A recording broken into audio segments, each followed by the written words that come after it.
अपने पुत्र दक्ष को प्रजापति बनाया, राजा बनाया। राजा बनने के बाद पद मिली, प्रतिष्ठा मिली, शोहरत मिली, है? तो व्यक्ति मदान्ध हो जाता है। अब तो हम सब हो गए। एक दिन प्रजापति दक्ष ने अपनी सभा बुलाई। सभा में समस्त देवी देवताओं को बुलाया। अब प्रजापति हैं, सबने आकर उसमें भोले बाबा भी आए, भोलेनाथ भी आए उस सभा में। लेकिन दक्ष को बुरा लगा। क्यों? क्योंकि सबने अभिवादन किया, सब खड़े हो करके महाराज प्रजापति की जय हो जयकारे लगाए, लेकिन भोले बाबा ने नहीं लगाया। दक्ष को क्रोध आ गया, ये मेरा दमाद होकर के भी, और इसमें विनम्रता नहीं है। ये विनम्रता जाने भी क्यों? इसके न रहने का ठिकाना, न खाने का ठिकाना, न पीने का, शमशान में रहता है, भूत प्रेतों से दोस्ती करता है।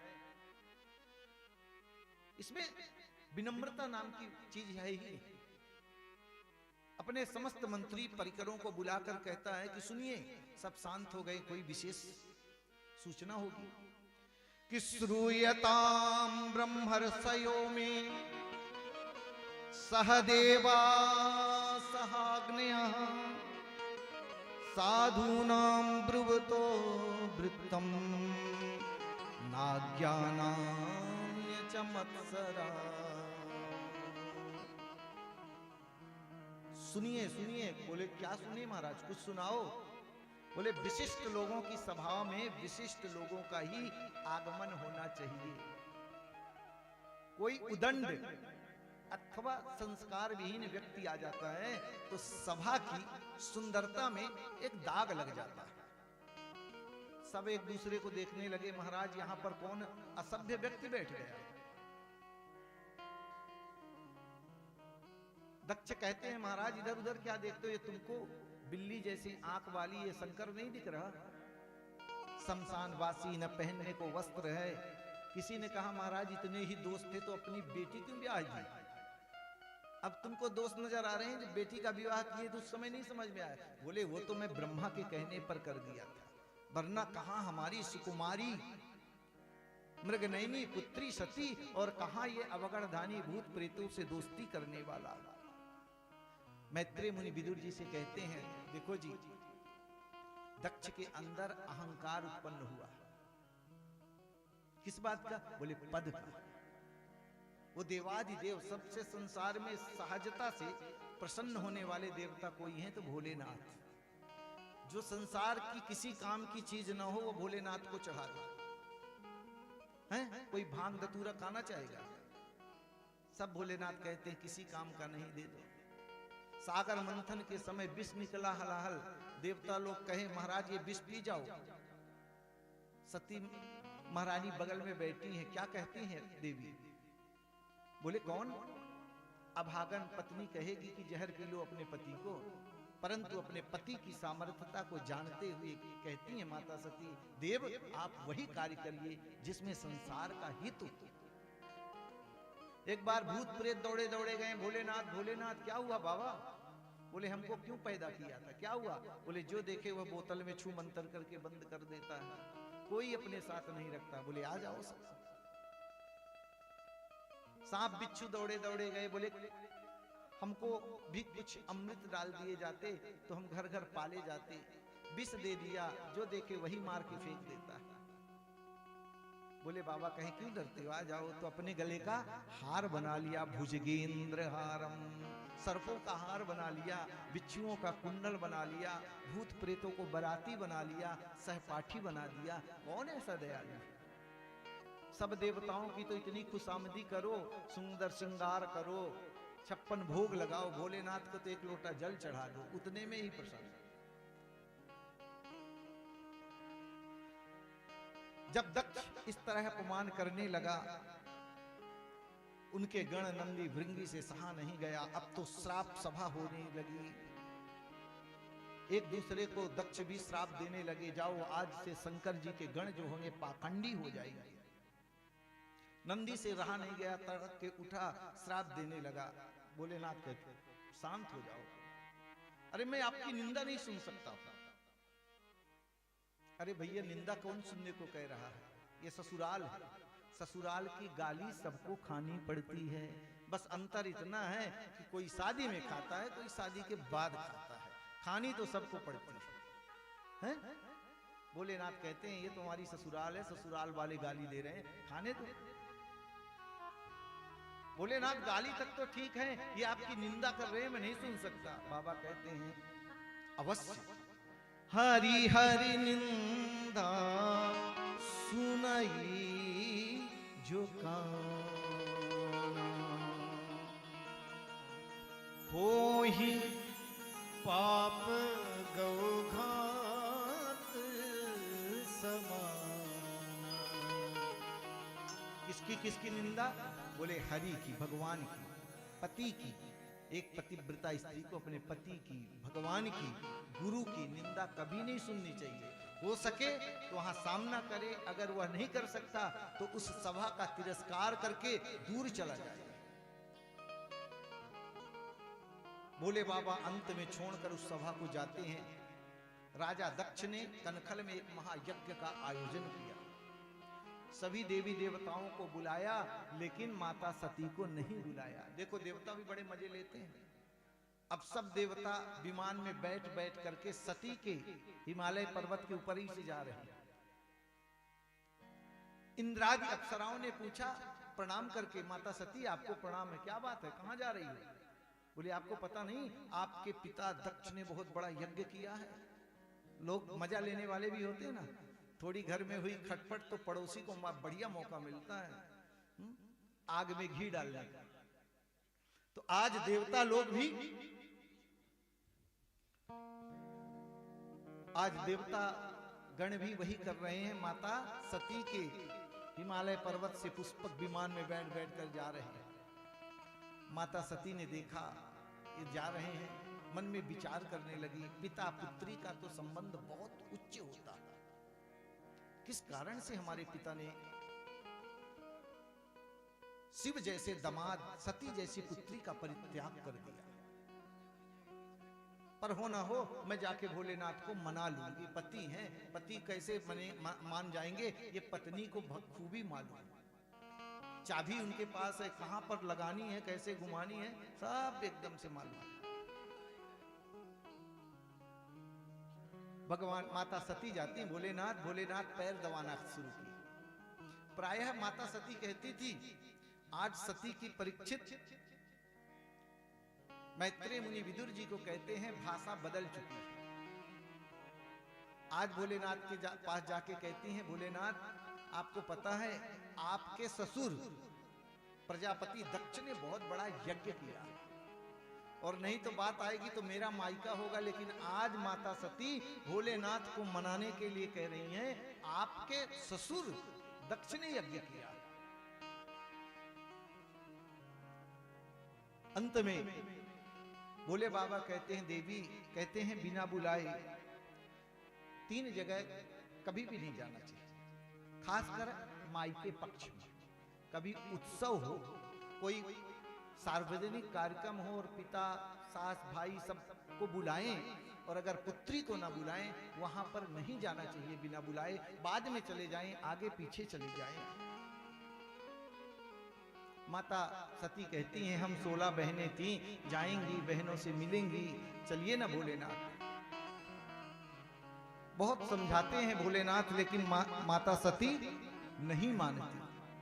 अंत में सती महारानी नंदी इत्यादि गणों को भेज करके भेज देती हैं, जाओ देवी आप अपने पिता के घर, मैं तो नहीं जाऊंगा। क्योंकि भोलेनाथ जानते हैं रही मन धागा प्रेम का,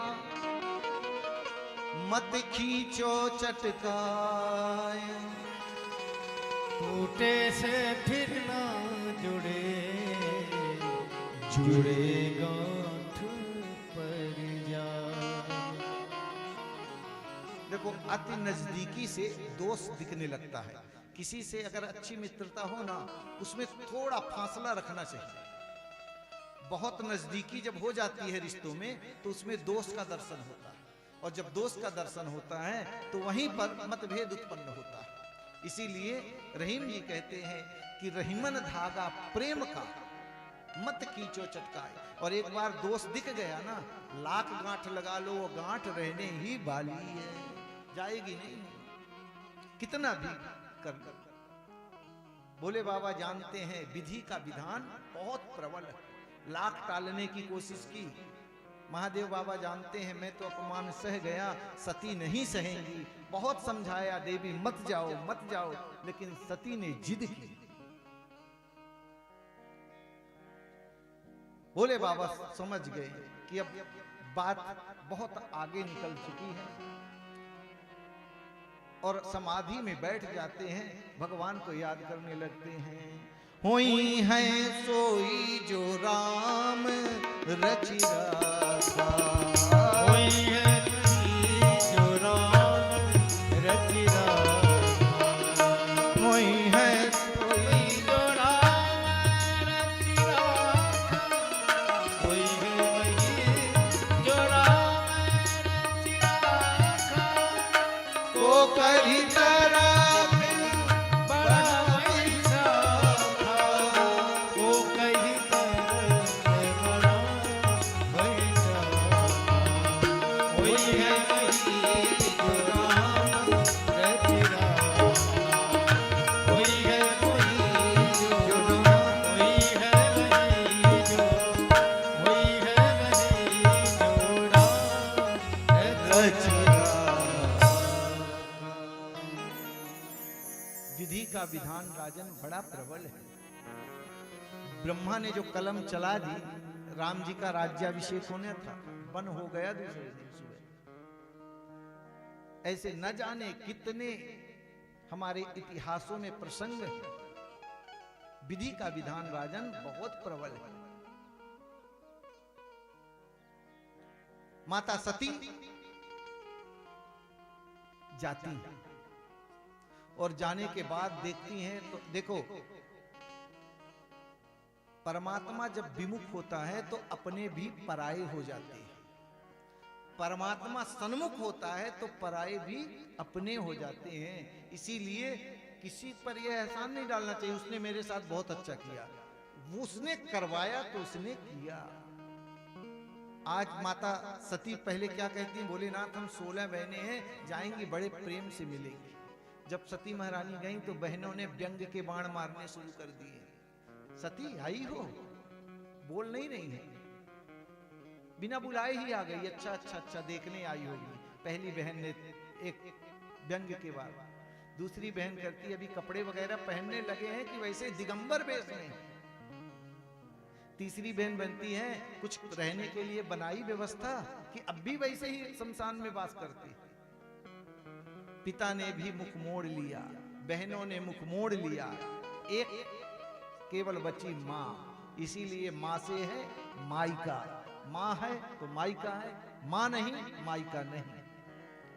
इसीलिए माँ कैसी भी है, अपनी पुत्री को देखी गले लगा ली। बाबा कहते हैं सादर भले ही मिली एक माता, सादर भले ही मिली एक माता, सादर भले ही मिली एक माता, सादर भले ही मिली एक माता, सादर भले ही मिली एक माता, भगनी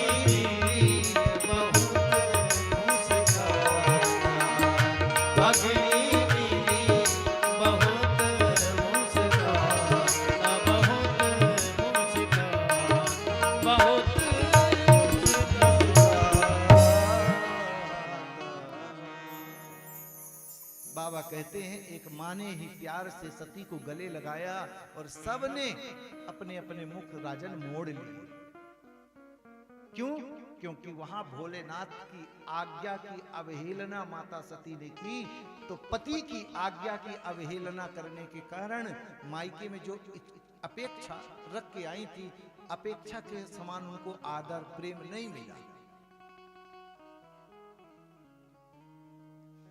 सब जगह देखती हैं यज्ञशाला में जाकर के छोटे छोटे देवताओं का स्थान है। लेकिन भोले बाबा का कहीं स्थान नहीं।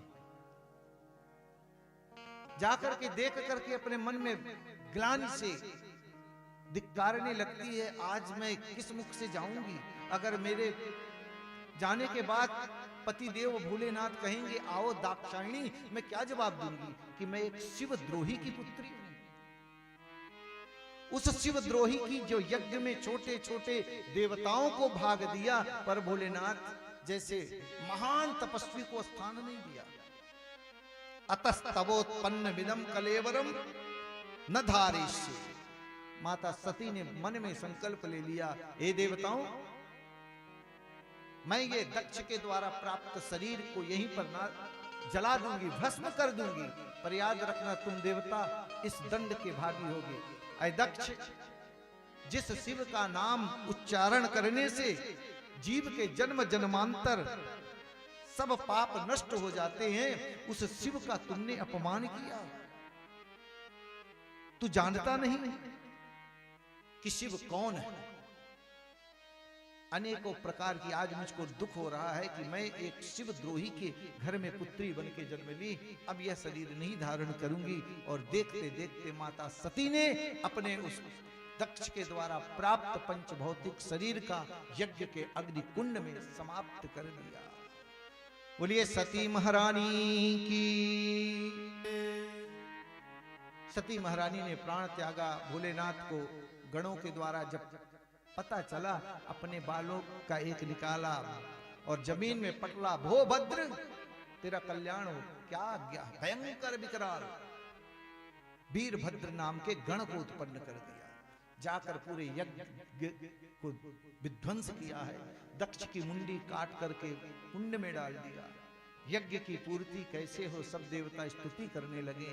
बोले बकरे का सर लगा दो। बकरा क्या है? बोले अहंकार का प्रतीक है।